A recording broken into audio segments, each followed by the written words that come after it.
Welcome back sa ating channel, mga Itachi Warrior.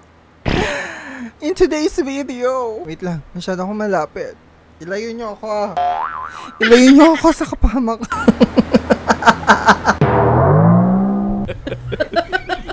Masyado malapit, charis. So, ayun na nga. Welcome ka mga Itachi Warriors. Kung bago ka pa lang, don't forget to subscribe and click the notification bell para every time na magkakaroon tayo mga ganitong video, kayo ang unang maaambunan ng blessings. Umaambon na nga! So, yun ang pag-uusapan natin. Sino ba Itecho? May kamukha daw si Mocha. May kamukha siya! May kakambal, bagong ola? Ha? Alamin natin! Kamukha niya talaga! Si Pera Mars! Oh no! Kung ano-ano na lang pangalan. Okay, so as you can see guys, si Pera Mars Credit, eto bagong-bago lang siya sa App Store. Hindi ko siya makita sa Play Store. Nasa App Store siya, mga amigo. Oh no! Talagang nagkakalat na yung mga bagong ola. And as you can see, ang pinagkaiba lang dun sa logo ng Mocha. At saka itong si Pera Mars, yung color. Diba yung kulay niya, pero pag tinitignan nyo, parang Mocha talaga siya. Ito na ba? Yung bagong Mocha? Alamin natin. Okay, tita sabi Pera Mars Credit, tas ang type daw ng app, business. Hindi siya loan. Ang kanyang product information, nasasaad dito. Basa! Loan amount daw, 3,000 to 15,000 pesos. Loan term is 90 days to 360 days. Ito na naman tayo sa 360 days ha. APR 10% to 20%. Service fee 3% to 12%. One-time deduction when disbursement. Okay, so itignan natin to. Basahin natin. Sabi niya dito, ang Pera Mars ay isang application, mobile app na inilunsad sa Pilipinas at nagbibigay ng madaling operasyon. Walang collateral na online na cash lending na serbisyo upang matulungan ang mga user na malutas ang kanilang problema sa pera. Talaga, matulungan ang mga user talaga o matulungang ilubog. Imbes na makakatulong kayo sa mga tao, nilulubog nyo pa lalo. At jaras nyo pa. Okay, sabi niya, Pera Mars is a SEC license daw. Online platform owned by De Torres.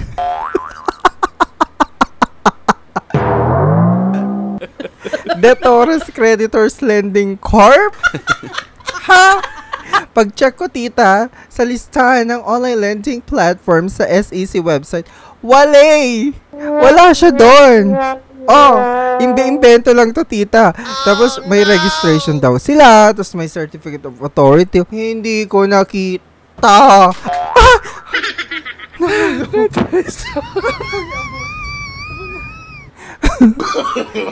No.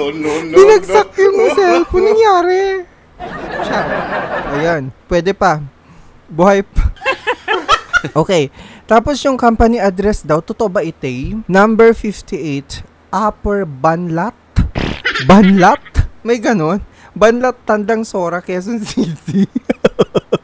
Yung ola, taga dito? Nag-aano lang kayo charot-charot lang, hindi ko makita yung registration nyo sa SEC. Tapos dito, napaka-importante sa mga jutangeras na tignan talaga at i-check ng mabuti ang ratings and reviews. Kasi dito tayo kumukuha ng opinion ng mga ibang tao na nakajutang na. At syempre, makakatulong ito para makapag-decide tayo kung itutuloy ba nating jumutang sa isang online lending or kahit legit pa yan. Diba? So, i-check natin. 3.8 Mima ang kanyang ratings. Bagsak na bagsak siya. Out of 5. Ito ang sabi ng isa sa mga nag-review. Mars Peso? Hala, iba-iba yung pangalan. Tito sabi, Pera Mars. Pera Mars siya. Tapos, Pera Mars yung nakalagay dito. Pero, nung natanggap ko yung OTP, kanina, mamaya papakita ko sa natanggap ko yung OTP, Mars Peso. Ano ba talaga? Pera Mars or Mars Peso? Hindi kayo consistent. Kayong mga jola. Okay. Sabi dito ng nagjutang-jutang. Nag-review. Mars peso ba ito? I just paid reloan and hoping to reloan again. I was approved my reloan. The is written the account. Ano to? Has been modified. Pati itong mga nag-review, mali. Hindi ko maintindihan yung sinasabi. Magtagalog na lang kayo. Go to inform. Go to inform the CEO. But I cannot reach them. Even the email is invalid. Please. Paano kita matutulungan? Hindi ko maintindihan yung Hindi ko maintindihan yung English mo. Ay, nabagsak ulit. Aloko, hindi ba? Ay, stress ako. Stress, Akira. Stress sa mga oras. Stress pa sa mga nagjujutang. Okay. Tapos meron pa nagsabi dito, useless app daw. Walang kwenta. Parang kukunin lang info mo. Then reject kahit real infos na nilagay mo. Oh no! Halatang scam. Ito pa, isa. Bulok. 1 star. Galit na galit. Galit na galit, 1 star. Ninyo, huwag nyo na subukan i-download to. Nangunguha lang info. Oh no! Nangunguha lang nga daw ng info, parang moka-moka lang. Okay, tita. Siyempre, sisilipin natin para bonggang-bongga ang review natin. Oh, may pa-honest review at masilip-silip natin ang kaibuturan. At ang kanyang kaluluwa, itong si Pera Mars. Na iba-iba tuloy yung Mars peso ba talaga or Pera Mars? Ano ba talaga? Okay, so ayan, ganito ang makikita mo kapag nag-install. Pero wag niyo nang i-install, pinapakita ko lang sa inyo for educational purposes. Taray. Okay. So mag-a-ask siya ngayon ng access sa contacts mo. Eto na, dito na tayo magkakaalaman, tita. Sabi niya, Pera Mars Credit would like to access your contacts. So, gusto nila yung access, tita. Syempre, di not allow ko yan. Hindi ko inalaw-alaw, tita. Sabi dito, used to facilitate your selection of emergency contacts. Oh no! List from address book. And determine your eligibility for credit. Paano naging basehan yung contacts, tita? Para ma-determine mo kung i-approve mo ako. We never use the address book data to contact your friends or family. This data will be uploaded to the server. You can choose to deny this permission. It will be kept confidential at all times and will not be disclosed to any third party. So, syempre, not allow ko yan. Pero ito yung bungad, tita. Ito na, ang homepage na, tita. 15,000 pesos. Pinapakita ko lang to for educational purpose para alam nyo yung kaibuturan ng kaluluwa ni Pera Mars. Okay. So, ganito yung itsura niya. And then, ang kinukuha niya, tita, basic information. So, ito na. Kumukuha siya ng ID photo. Tapos yung face mo. Oh. Diba? Kailangan alindugelya ka para hindi ka pag napahiya. Tapos, first name, middle name, last name, ID type, ganyan-ganyan. Gusto din nilang kunin yung work information. On taray, diba? Facebook account din. Gusto nilang kunin. Ayan na. Ang references, tita, 5 ang gusto nilang makuha. Ang dami, Contact 1, contact 2, contact 5 references. Tapos withdrawal type daw. May GCash, Paymaya, Grab.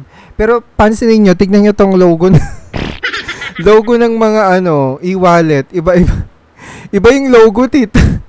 GCash ba talaga to? Paymaya ba talaga? GrabPay ba talaga to? Bank transfer. Tignan nyo naman yung itsura ng logo nila. Parang sinacharot-charot lang nila. Hindi totoong logo ng e-wallet.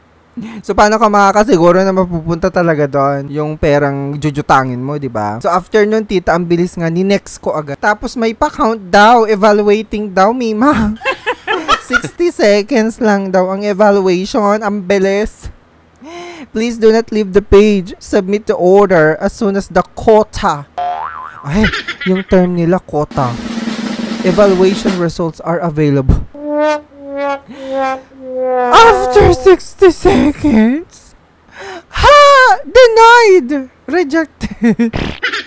Your assessment failed. Please come back in 24 hours. Diba may pag-ganon siya? So, pwede ka relon ulit. Relon after 24 hours.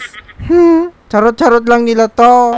Tsaka wala ka masyadong makitang pagkakakilanlan niya, tita, sa sa app mismo. So, talagang totoo yung sinabi ng mga nag-reviews, nangangalap lang to ng impormasyon. Kaya mag-iingat kayo, mga mima. Huwag kayong basta-basta mag-i-install mga ganitong olang. Ayun, talagang talamak na. Ang dami-dami naglalabasan dyan, parang kabute. So, parang ito ba yung bagong mocha-mocha? Pa-comment and share naman kung ano ang opinion nyo dito, thoughts nyo about dito sa Mars Peso, kung anek-anek pa. Leave your comment below, mga mima. And of course, do not forget to subscribe and click the notification bell para every time magkakaroon tayo ng mga ganitong video, kayong unang matatalsikan ng blessing. And of course, soon, magpapag-giveaway na naman tayo. Kaya abang-abangan ninyo. Mag-subscribe kayo sa Facebook page natin at saka sa TikTok account, mga mima. Yun lang. So, mag-iingat kayo. Huwag kayong basta-basta mag-i-install ng mga kung ano-anong ola. Hindi pa nga alam. Hindi pa pinakita kung magkano yung interest, di ba? Before mo i-apply or i-confirm. Walang pinakitang Wala, as in, hindi man lang pinakita yung breakdown kung magkano, ganyan-ganyan. Talagang nag-evaluate na daw siya. Nag-evaluate na agad. Tapos rejected. So it does not make any sense. Kukuha ka ng information, tapos hindi mo man lang sasabihin sa akin kung magkano ang expected interest rate, fees, kung may mga fees ba yan. Agad-agad evaluating. Nangangalap nga talaga ito ng impormasyon. No.